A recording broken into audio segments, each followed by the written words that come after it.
फायदे का कुछ असर हुआ या वहीं रह गई है जिंदगी? ना फायदा तो पहले तो साहब, पहले तो बेहतर है ये काम, मतलब ये पहले टूटे फूटे घर थे, टीने की चादर उधर पड़ी हुई थी। अब तो लिंटर विंटर बन गया, मतलब ये उससे आप लिंटर में रहना, फायदा कुछ हो गया। आपका नाम बता दें फिर मैं आपका। यूसुफ नाम है।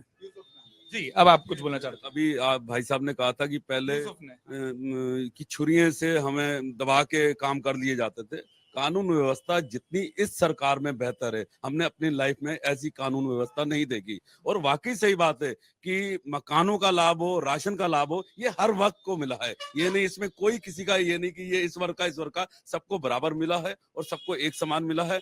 आज कानून व्यवस्था इतनी बढ़िया है कि मैं आपको बयान नहीं कर सकता आपके चैनल के माध्यम से। कोई भी दिक्कत परेशानी रामपुर के अंदर लड़ाई झगड़े की, लूट पाट की, आज तक की घटनाओं में बहुत बड़ी रोक लगी है, पहले की सरकारों में, अब की सरकार में। हम लोग तो जब बाहर से आते हैं और रामपुर को पढ़ते हैं तो ये सुनते हैं कि रामपुर में कानून व्यवस्था की दिक्कत के बारे में खूब कहा पढ़ा देखा जाता है, या देश में रामपुर अगर पहचाना जाता है तो कुछ बड़े सियासतदानों के कारण, या फिर उन सियासतदानों या किसी भी पक्ष पर हो रही कार्रवाई के बाद हो रही सियासत के कारण।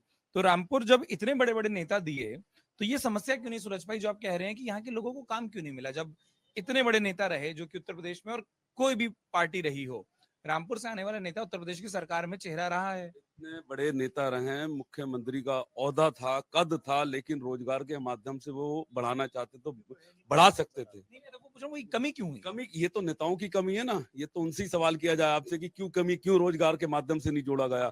अब रोजगार का माध्यम जुड़ना शुरू हो गया है, गरीबों को मकान मिलने शुरू हो गए हैं, लोग सुरक्षित हैं, महिलाएं घर से बाहर निकल रही हैं। तो अब स्टार्टिंग हुई है इस वाली सरकार में, और ये आगे जाके और मजबूत होगी। पहले की सरकारों ने नहीं किया सुरक्षित। पहले की दो सरकार में महिलाएं 7 बजे के बाद घर के बाहर नहीं निकलती थी, कहीं भी कोई घटना हो सकती थी, बलात्कार भी होते थे, छेड़खानी भी होती थी। लेकिन अब चीजें, ये दिक्कत, समस्याएं बहुत हद तक कम है। ठीक है, उस मूल सवाल पर आता हूँ, और कुछ आप बीच में जोड़ना भी चाह रहे थे, पहले तो आप अपनी बात रखिए। ये साजी सही कह रहे हैं बिल्कुल। ये योगी साहब बहुत अच्छा काम है, बहुत बढ़िया काम। बस सिर्फ एक मुद्दा है रोजगार का, बाकी सब कुछ सही है। गुंडा राज खत्म हो गया, महिलाएं सुरक्षित हैं, सब बढ़िया मामला। बहन जी की तारीफ कर रहे थे, कह रहे थे कि बहन जी बहुत बढ़िया काम कर रही है। अब एकदम आप कह रहे हैं कि बीजेपी बहुत करिए। बहन जी के राज में रोजगार था। मैं आज भी मुद्दे में, क्या रोजगार था? 7,000 रुपए की ओवरलोड की पर्ची कटती थी यार गाड़ी की। कुछ भी कटता था, उसके राज में रोजगार तो था यार। क्या बात कर रहे हो? रोजगार था, ये बताइए। कुछ नहीं थी रामपुर के अंदर। बहन जी के टाइम में 40 लाख रुपए का विधानसभा का टिकट मिलता था, उसके बगैर टिकट नहीं मिलता था। 60 लाख का टिकट मिलता था। बहन जी ने क्या करा आज तक? बहन जी ने तो अब तक नोट कमाने के अलावा कोई काम ही नहीं करा। तभी तो वो इंडिया गठबंधन में शामिल नहीं तो उनकी भी आज जांच बैठ जाती, जिस तरीके से उसने काम करे हैं। बहन जी ने कुछ नहीं करा। बहन जी ने सिर्फ पैसा कमाया है। पैसा कमाने के अलावा उनका यूपी स्तर पर, आप भी बड़े एक चैनल के माध्यम से कुछ भी मूर्तियां बनवाई थी लखनऊ में, बड़ी बड़ी मूर्तियों को पूजना है, रोजगार को पूजना है। अब रोजगार को एक बढ़ावा मिल रहा है, बड़ा है, और उम्मीद करते हैं कि इसी सरकार में और रोजगार का एक इतना बड़ा बढ़ावा होगा कि जो लोग उत्तरांचल में नौकरी करने के लिए जाते थे, उत्तरांचल के लोग भी यहाँ नौकरी करने के लिए आएंगे। ये हमें लगता है इस सरकार में सेंटर या हब बनेगा। अब अपनी बात पूरी कर ले, वो डिबेट कहीं और चलेगी। नहीं, बात सही है। मुद्दा सिर्फ यही है रोजगार का, और कुछ नहीं है। कानून व्यवस्था बहुत बढ़िया है, साजी सही कह रहे हैं, बिल्कुल सही है। मामला बिल्कुल टूंडराज खत्म है, सब कुछ खत्म है, बस सब रोजगार है। देखिए, किसी व्यक्ति को 2 वक्त की रोटी चाहिए। उससे ये मतलब नहीं है वो कौन क्या है, किस जात का, किस धर्म का है। सब 2 वक्त की सुकून से रोटी चाहिए, और रोटी मिलना चाहिए हर रोजगार को, हर रोजगार को। बस ये एक मुद्दा है, बाकी कोई मुद्दा नहीं है। गुंडाराज खत्म है, हर चीज खत्म है। ठीक है, रोटी का सवाल जिन्होंने उठाया उन्हीं से बात करके चर्चा खत्म करते हैं। क्या ऐसा हो जाए कि जिससे जिंदगी आसान हो जाए या बदल जाएगी? सरकार जो भी आए, किसी भी की भी आए, काम क्या करे? काम तो हमें वही करना है जो पहले कर रहे हैं। नहीं, आपके लिए नहीं, सरकार क्या कर दे जिससे आपकी जिंदगी बदल जाए, आपको लगता है?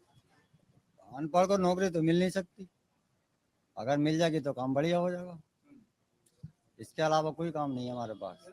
ठीक है, अपना सोचने के अलावा थोड़ा अगली पीढ़ी का भी बता दें। अगली जो भी सरकार बने, जो भी, आपके हिसाब से क्या काम करे? सबसे पहले क्या काम करे? काम तो कई सारे चीज, जैसे गरीब आदमी है उनको सहूलियत मिलना चाहिए। इस टाइम पे महंगाई बहुत है, परेशानी के हालात है। अब हम मजदूरी करते हैं, कुछ नहीं बच पाता। महंगाई इतनी है बहुत ज्यादा, 35 रुपए किलो आटा बिक रहा है, चावल बिक रहा है 40-50 रुपए, 60 रुपए चावल बिक रहा है। तो अब हम घर के बच्चों के लिए लेकर कमा के जाते हैं, तो यह रास्ते में खर्च होते हैं। घर तक क्या लेके जाएं, क्या इकट्ठा कर रहे हैं? क्या हम घर मकान बनाएं, या अपनी बेटियों की शादी कैसे कर पाएंगे हम? पैसा हमारे पास में है नहीं। पैसा तो जिनके पास में उन्हीं के पास में है, हमारे पास में गरीब है, गरीब ही रहे। ये है कि हमारे साथ में सहूलियत हो जाए ऐसी, जो कि हमारी परेशानियां दूर हो, गरीब आदमी को देखें।